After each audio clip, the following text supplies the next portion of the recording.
Family ઉભા રહે તો પાણી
मनुष्य पशु पक्षी या वनस्पति तलछट के नीचे दब जाते हैं या समुद्र में डूब जाते हैं और लंबे समय के बाद में चट्टान में परिवर्तित हो जाते हैं। और इसकी लेयर्स को दिखाया है, पृथ्वी की परतों को दिखाया है।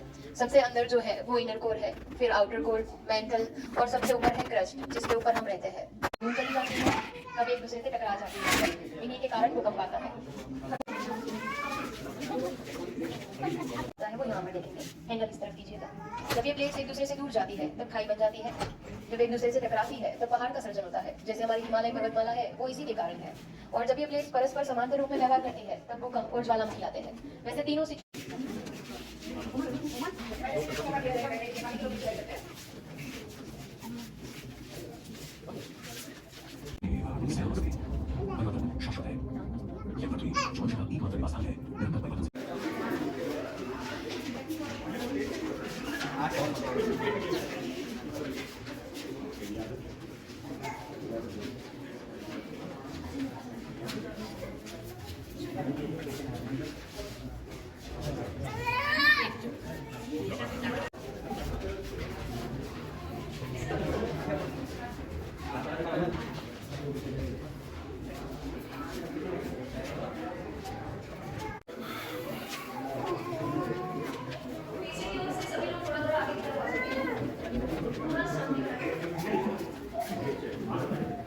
इन्फॉर्मेशन सुन लीजिए, फिर आप विंडोज को कंटिन्यू कर सकते हैं और थोड़ी देर के लिए फोटोज वीडियोज को स्टॉप करके यहाँ पर सिंधु घाटी सफेद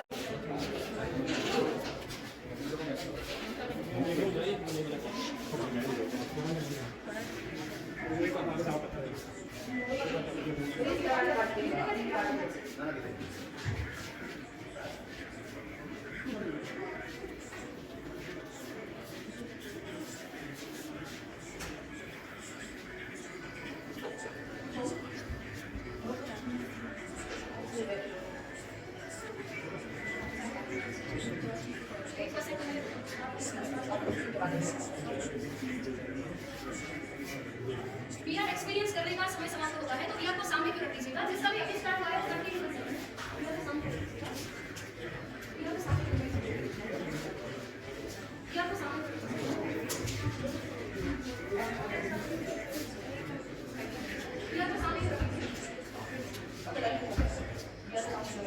उसके अंदर वीडियो ट्रैक करके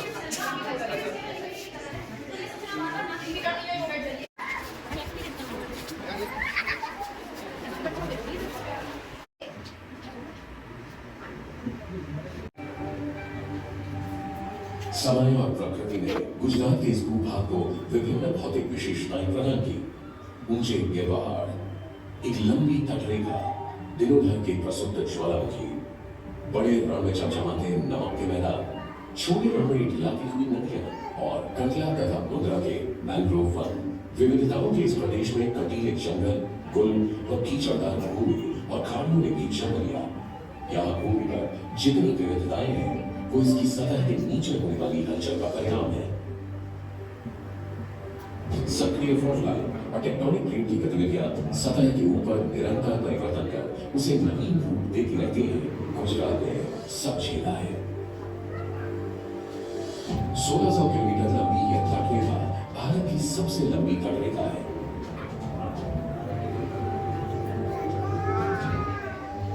यह कई प्राकृतिक विविधताओं और परितंत्रों का घर है।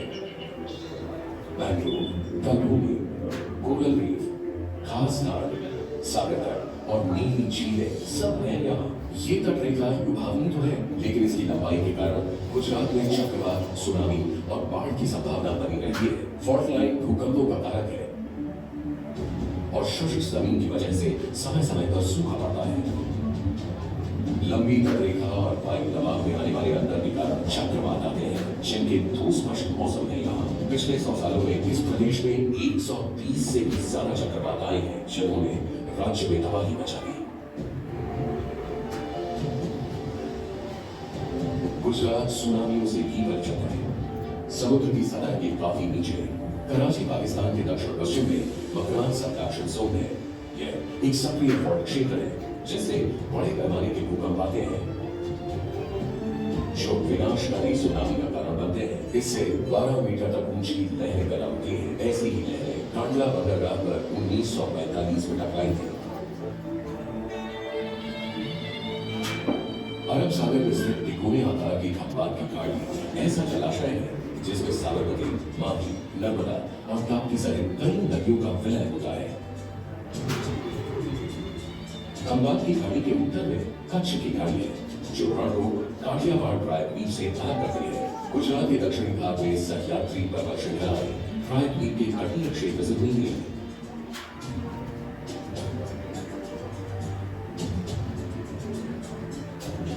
जिससे क्षेत्र में घने हरे वर्षावन बन गए हैं। बारिशों के कारण जमीन उपजाऊ तो हो गई है, किंतु इस वजह से निरंतर बाढ़ आती रहती है। गुजरात के दक्षिण पश्चिमी क्षेत्र में काठियावाड़ प्रायद्वीप फैला है। यह एक शुष्क क्षेत्र है जो तटों से उठते हुए निचले स्तर की पहाड़ी भूमि तक फैला है, जहां 6 करोड़ साल पुराना प्रसिद्ध ज्वालामुखी है। उत्तर पूर्वी गुजरात एक अर्धशुष्क भूमि है जिसमें बहुत सारे कटीले जंगल हैं। यहाँ पर वर्षा बहुत ही कम और अनिश्चित ढंग से होती है और लगातार सूखा पड़ता है। इस राज्य की सबसे बड़ी चुनौतियों में से एक है सन 1990 से आज खाने और पानी की कमी ने राज्य को 30 बार त्रस्त किया है। कच्छ उत्तरी गुजरात के सूखे मैदानी क्षेत्रों के बिल्कुल बगल में है।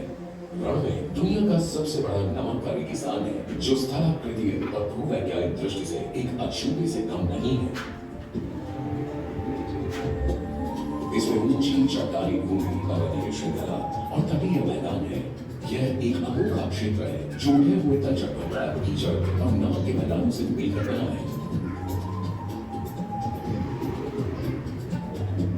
और अब यह बहुत से वन्य जीवों जैसे भारतीय जंगल गैंडा, बन्नी भैंस और चिंकारा का घर है। रण में ये विशाल नमक के मैदान बाढ़ में कच्छ से हुए छोटे द्वीप में परिवर्तित कर देते हैं।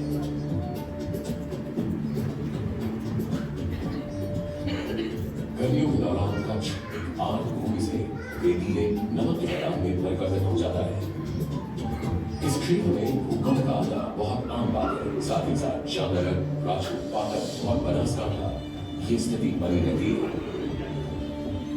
17वीं शताब्दी से अब तक यहाँ मध्यम से बहुत बड़े पैमाने वाले भूकंपों का इतिहास रहा है। अपने भौगोलिक, भौतिक और जलवायु की विशेषताओं के कारण गुजरात में विभिन्न प्राकृतिक घटनाएं होती हैं। इन घटनाओं का प्रभाव अनिश्चित और अप्रत्याशित होता है। परिणाम हमेशा एक ही होता है।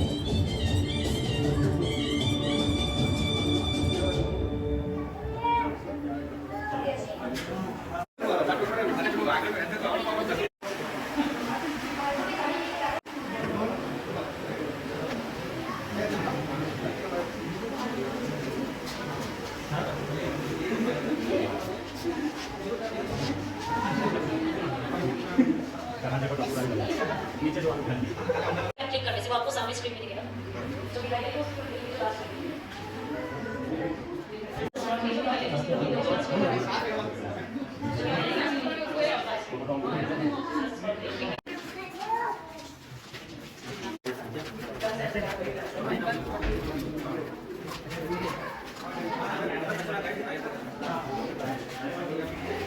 जो यहाँ पे वो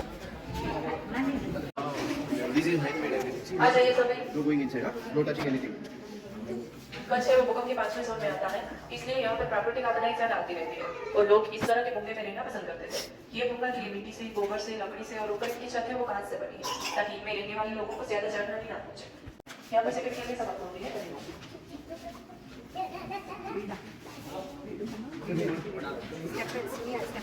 तो देख लो हाँ, मछली ये वही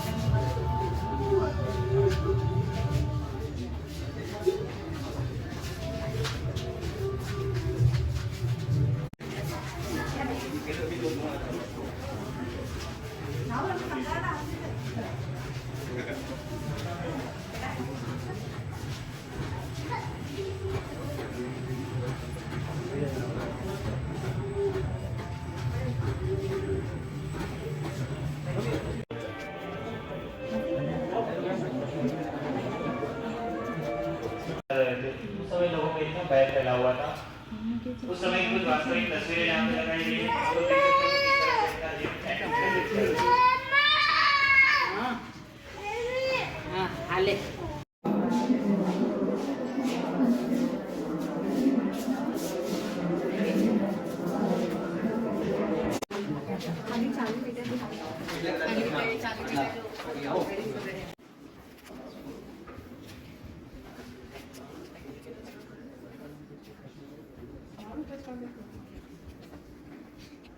स्कूल अस्पताल बर्बाद हो गए लोगों ने परिवार खो दिए संचार और बिजली की लाइनें ठप थी भुज बचाओ रबर और अंजाम हर तरफ सिर्फ निराशा में डूबे चेहरे थे जिनकी आंखों में मायूसी साफ झलक रही थी स्थिति की जानकारी देने के बाद गुजरात सरकार ने सक्रिय रूप से प्रतिक्रिया की और यह सुनिश्चित किया कि लोगों और प्रशासन के बीच कुशल और प्रभावी सहयोग सहायता मांग रहे हर हाथ को थामने के लिए कई हाथ आगे बढ़े समाज के वर्ग जात पात और धर्म के बंटवारे को दूर कर दुनिया भर में रहने वाले भारतीयों ने इस प्राकृतिक विनाश की घाव को उठाने में मदद की मजदूर ट्रक चालक किसान विद्यार्थी को हमारे सुरक्षा बल डॉक्टर और नर्सिंग कर्मचारी राज्य सरकार के सभी विभाग नगर योजनाकार वास्तुकार वैज्ञानिक गैर सरकारी संघ संयुक्त राष्ट्र संघ विश्व बैंक और राजनीतिज्ञ सभी इस राहत कार्य में मदद करने के लिए जुट गए भूकंप के तुरंत बाद लाखों लोगों को तंबुओं से अस्थायी आश्रयों में भेजा गया और सैकड़ों सामुदायिक रसोइयों ने लोगों को ताजा भोजन परोसा भूकंप आने के कुछ ही दिन के अंदर तंबुओं में अस्थायी स्वास्थ्य केंद्र बनाए गए